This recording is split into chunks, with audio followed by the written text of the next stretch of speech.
Hi friends, मैं हूं Pratibha Pardeshi. Welcome back to my channel. आज हम बनाने वाले हैं पाव भाजी। बहुत ही डिलीशियस रेसिपी है, तो वीडियो को पूरा ज़रूर देखिएगा। इसके लिए मैंने गोभी, मटर, शिमला मिर्च, गाजर को 1 कटोरी पानी डालते हुए कुकर में 4 सीटी लेकर गला लिया है। आलू को भी 3 सीटी लेते हुए कुकर में मैंने अलग से गला लिया है। बघार के लिए हम एक पतीले में लेते हैं 200 ml तक तेल। उसमें डालेंगे जीरा, 1 चुटकी हींग और बारीक कटा हुआ प्याज। प्याज तो भून जाए, मगर इसका क्रंचीनेस बरकरार रखने के लिए हम इसमें डालेंगे 1 चम्मच शक्कर, 8-10 लहसुन की कलियां और 1 इंच अदरक के टुकड़े को दरदरा पीसकर अब हम इसमें ऐड करते हैं। इनका कलर गोल्डन ब्राउन होने के बाद हम इसमें मिलाएंगे चुकंदर और टमाटर को ग्राइंडर में पीसकर बनाई हुई प्यूरी।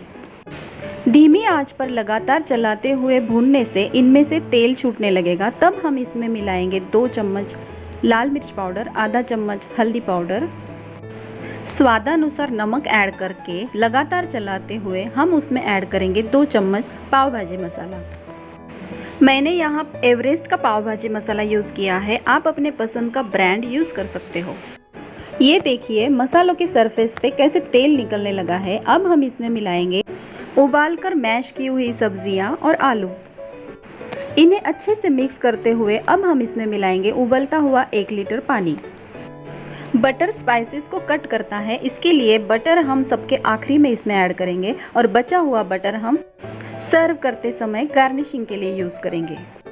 धीमी आंच पर उबलते हुए 4 से 5 मिनट में तैयार है हमारी टेस्टी भाजी। अब हम बनाते हैं मसाला पाव।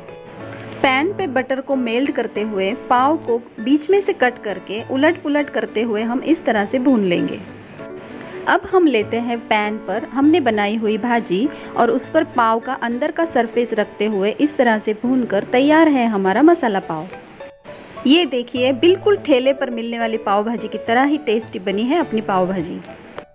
रेसिपी पसंद आई हो तो वीडियो के नीचे का लाइक बटन ज़रूर हिट कीजिएगा, फैमिली फ्रेंड्स को शेयर कीजिएगा और मेरे चैनल को सब्सक्राइब करना बिल्कुल भी मत भूलिए।